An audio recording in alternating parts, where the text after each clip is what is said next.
Lord, instruct us through your word. Amen. This morning we read from 1 Kings chapter 11 verse 14 through to 1 Kings chapter 12 and verse 24.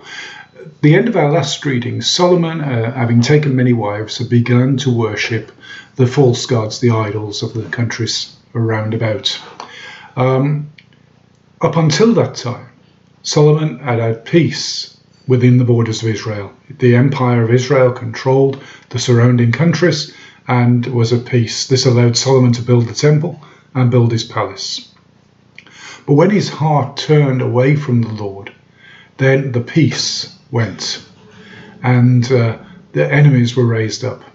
How often the peace in our heart goes when we disobey the Lord, when we're in rebellion against the Lord. So the Lord raised up external enemies and an internal enemy, Jeroboam. And Jeroboam was a clever guy. He'd been promoted by Solomon, and the Lord spoke to him and promised him 10 tribes. And Jeroboam waited his time. When Solomon died, Solomon's son Rehoboam was to be crowned king, and Rehoboam had a choice to make. He could be political.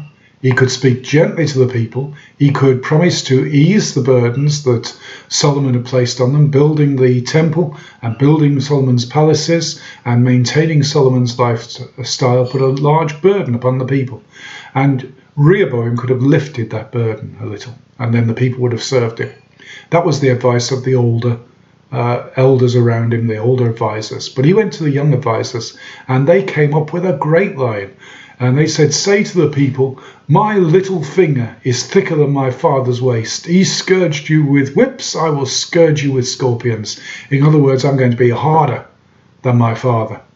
I don't know why they thought this would be an effective political strategy. It certainly wasn't. 10 tribes left and made Jeroboam king, and 1 tribe, Judah, remained true to Solomon and David, and through them Rehoboam.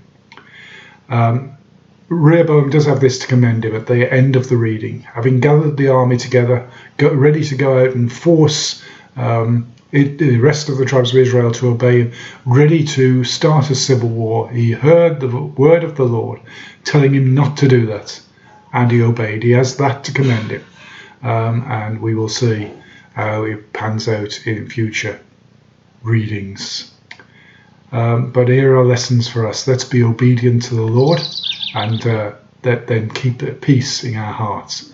And let's be faithful to him, and listen to the advice of those who are experienced in God, that they can give good advice. Be careful of the advice of the inexperienced. This is why the Bible, when it talks about making people elders, says, lay hands on no man suddenly.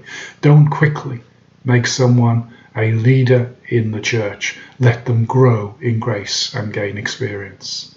So the Lord bless you today as you serve him. Amen.